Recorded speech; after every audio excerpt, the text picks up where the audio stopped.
Buenas noches, estamos nuevamente en los laboratorios para ver en esta oportunidad el ensayo no destructivo de ultrasonido.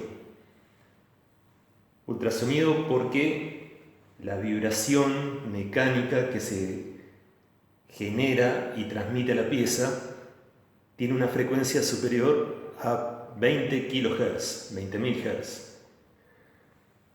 Bien, ¿para qué sirve el método de ensayo por ultrasonido? Para detectar defectos internos en distintas piezas, para medir espesores de pared y para determinar el grado de calidad de, por ejemplo, los distintos tipos de fundiciones. Son los tres usos principales. Las ventajas que brinda este método es que no afecta en nada la forma o el estado en que se encuentran las piezas sometidas a ensayo. Es no destructivo. Y es el clásico de los ensayos no destructivos. Hay varios más, ¿sí? El más usado es justamente este método. Bien, lo que tenemos en nuestra imagen a la izquierda, un equipo portátil, ¿sí? Tiene todos sus controles y una pantalla en donde observamos lo que justamente sucede cuando el haz ultrasónico recorre una pieza. Vamos al caso de pretender determinar defectos internos, ¿sí? Fisuras, que tienen salida al exterior y quizás no se perciban a simple vista, o bien no tengan salida al exterior, estén en el interior de la pieza. Bien.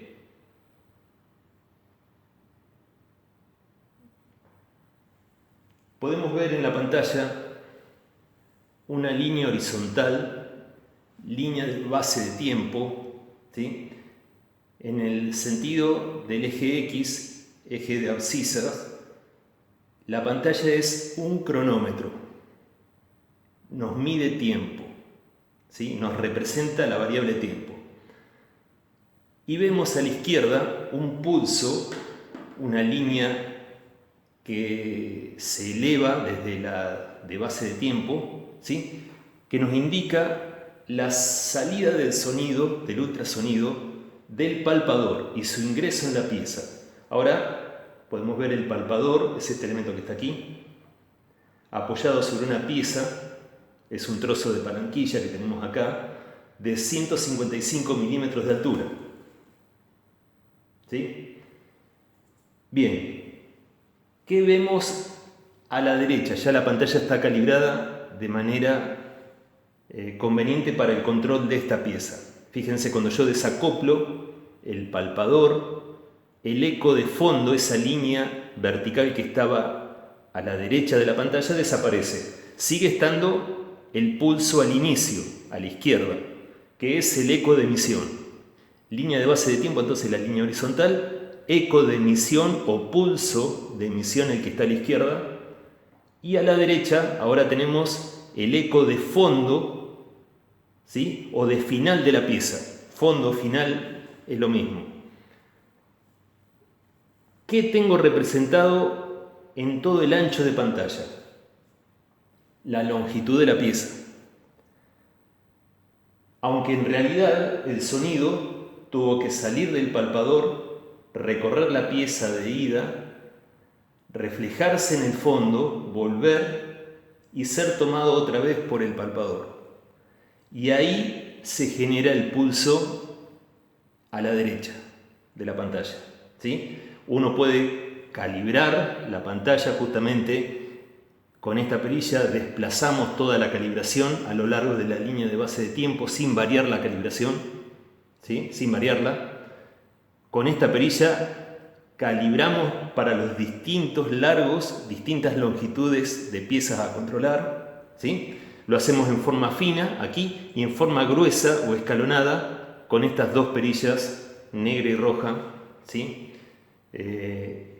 Variamos entonces el rango o el desplazamiento del rango a lo largo de la línea de base de tiempo. De acuerdo a las necesidades, eso puede resultar necesario el desplazamiento de la calibración, y mucho más la calibración es necesaria de acuerdo a los largos de pieza que uno deba controlar, ¿sí?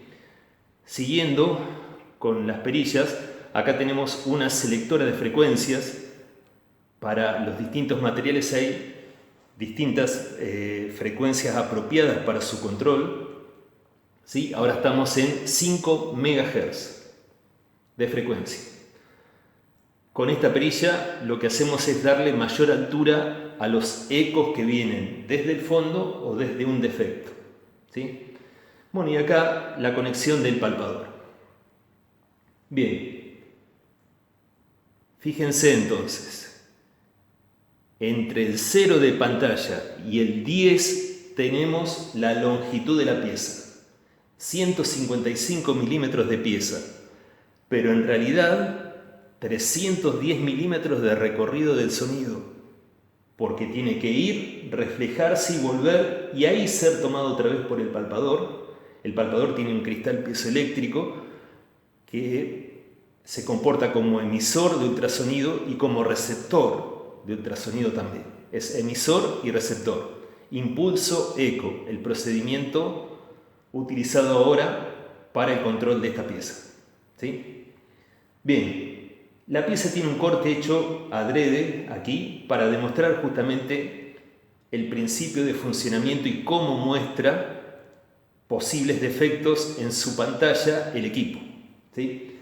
Bien, podemos ver que acá no hay defectos porque está el eco de emisión, el de la izquierda, y el eco de fondo, el de la derecha, pero a medida que vamos arrimándonos a la parte de la sección de la pieza que tiene el defecto, vemos que aparece un pulso cerca del eco de emisión, ¿sí? Y si damos más de lleno en el defecto, vamos a ver que aparecen más pulsos. Ahí va a aparecer un segundo, aparte del de emisión y el de fondo, luego un tercero, cuarto y quinto.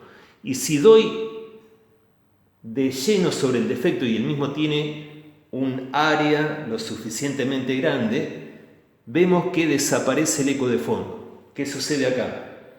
Hace sombra el defecto, así es como se dice en la jerga. No llega sonido al fondo de la pieza, o llega una muy pequeña cantidad que no alcanza en su reflexión para generar la tensión necesaria que sea puesta de manifiesto por un pulso en el fondo de pantalla. El de fondo desapareció. Que aparezcan varios pulsos no quiere decir que haya varios defectos. No. La cantidad de pulsos que aparecen me van a indicar, esa cantidad me va a indicar la posición del defecto respecto del largo de la pieza, ¿sí? Porque habíamos dicho, las 10 divisiones representaban 155 milímetros de pieza. Ahora podemos contar cuántos pulsos más o espacios hay, ¿sí? Espacio sería la distancia entre un pulso y otro. Teníamos el de emisión, hay un primer pulso aquí debido al defecto, un segundo pulso, tercero, cuarto, quinto. 5 espacios y aproximadamente medio espacio más hasta llegar al 10, que era donde estaba posicionado el eco de fondo. Ahí aparece el de fondo, ¿sí? Desaparece porque el defecto hace sombra. Bien, son aproximadamente 5,5 espacios que tenemos entre 0 y 10 de pantalla. A 155 milímetros lo dividimos por 5,5 y nos da la distancia que hay desde el plano de contacto, desde la cara de contacto hasta el defecto. ¿Sí? Muy bien. Lo que vamos a hacer ahora es dar vuelta a la pieza. El largo de la misma no varía, Por eso el eco de fondo se va a ubicar nuevamente en el final de la pantalla, en la posición número 10. Ahora, ¿qué sucede cuando vengo al defecto? Aparece un solo pulso. ¿Por qué razón? Y el de fondo también desaparece, ya que la profundidad del defecto, el área que tiene, es lo suficientemente grande como para hacer sombra. Bien, este pulso aparece aproximadamente en el 8,2 de la pantalla. ¿Cómo podríamos determinar la distancia ahora? Bueno, si 10 divisiones son 155 milímetros, 8,2 x por regla de 3, determinamos la distancia ahora al defecto. Calibrando la pantalla de manera precisa, cosa que yo no he hecho ahora. Fíjense que el eco de fondo no estaba justo en el 10 y el de emisión tampoco en el 0, porque traté de ubicar los pulsos como para que se puedan observar mejor en el video, ¿sí? Pero calibrando bien, uno puede inclusive llegar a determinar el espesor que tiene el defecto, ¿sí? Ahora, alguien puede preguntar también, un defecto que tenga muy poco espesor, ¿refleja el sonido? Bueno, defectos de hasta 1/100ª de micrón, el micrón es la milésima parte del milímetro, la millonésima del metro, ¿sí? La 100ª parte de un micrón basta para que un defecto sea ya detectado por el sonido, ¿sí? 1/100ª de micrón de espesor. Bien, el que tenemos nosotros aquí tiene bastante más. Bueno, calibrando con precisión podemos determinar la distancia que hay desde esta cara al defecto, y lo mismo hacer desde la cara primitiva que palpamos hoy al inicio, ¿sí? Hacer lo mismo, y al total le restamos la medida que ahora podríamos determinar, la que determinaríamos al principio, cuando estaba con el defecto más cercano, ¿sí? Y podríamos hallar el espesor del mismo. Eso es un detalle no tan relevante, porque en realidad cuando uno busca defectos, lo que busca es la presencia del defecto, no tanto el tamaño del mismo, ¿sí? Aunque a veces puede ser interesante saber qué tamaño tiene. Bueno, no solamente el método de impulso eco me permite saber si hay defectos presentes en la pieza, sino también dónde están ubicados, porque fíjense que haciendo los cálculos que decíamos hoy, uno sabe que está ubicado a tal distancia y afecta a tanto del área de la pieza. Yo veo que acá están los pulsos debidos al defecto, ¿sí? Ahora me vengo de este lado y ya no, y aparece el de fondo. Bueno, acá veo que la pieza está libre, esa porción de la sección de la pieza está libre de la presencia del defecto, ¿sí?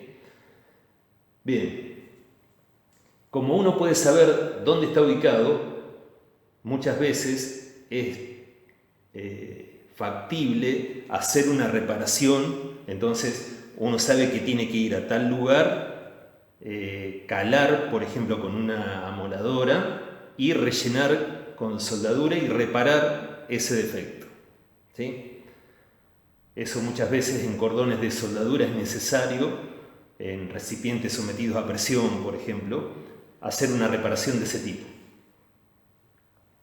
Bien. ¿Cómo se calibra la pantalla? Tenemos aquí una probeta patrón, probeta escalonada. Cada escalón tiene una altura conocida, ¿sí? Media pulgada, 0,4 de pulgada, que serían 10,16 milímetros. Nosotros lo redondeamos a 10. Decimos que este escalón, el segundo, de arriba para abajo, es de 10 milímetros. ¿Sí? Si apoyamos aquí, vemos que aparecen varios pulsos. Lógico, porque ¿qué sucede ahora? El espesor es 10 milímetros, entonces tiene que ir y venir 15 veces y media para cumplir la calibración que estaba predeterminada en la pantalla, que era 155 milímetros. ¿Sí? Si contamos ahora, contaríamos 15 espacios y medio entre el eco de emisión y la posición 10 de pantalla. Bien. Este palpador que estamos utilizando se denomina normal.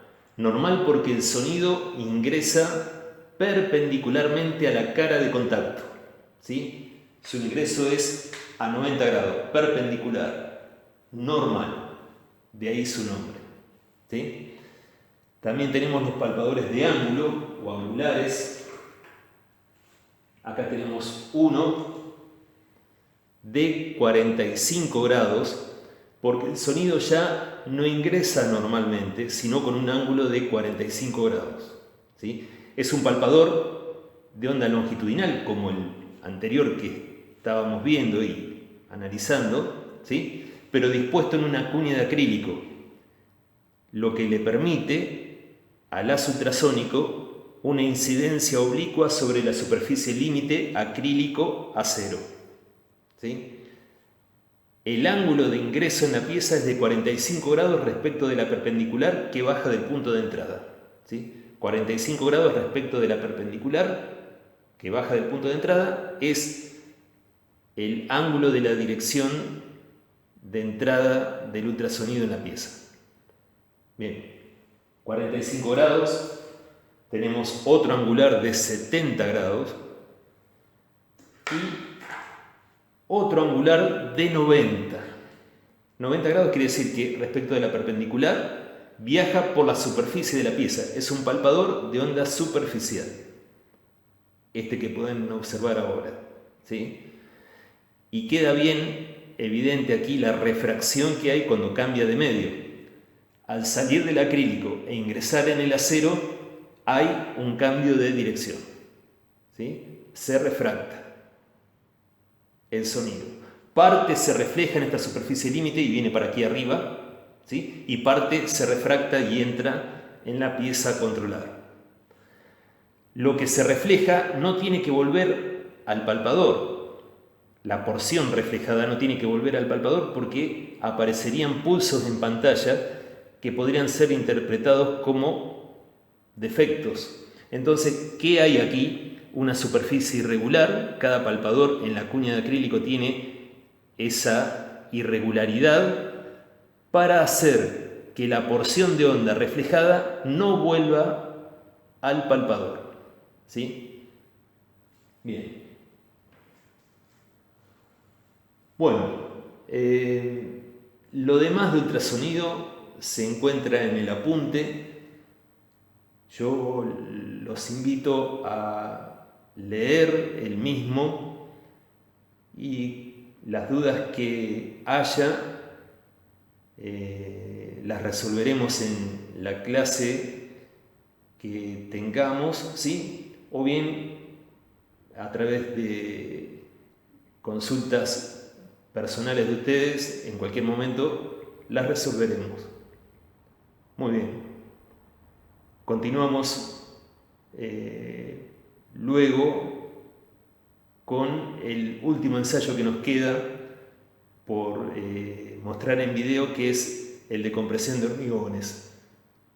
Aquí dejamos ya lo de ultrasonido. Buenas noches, muchas gracias.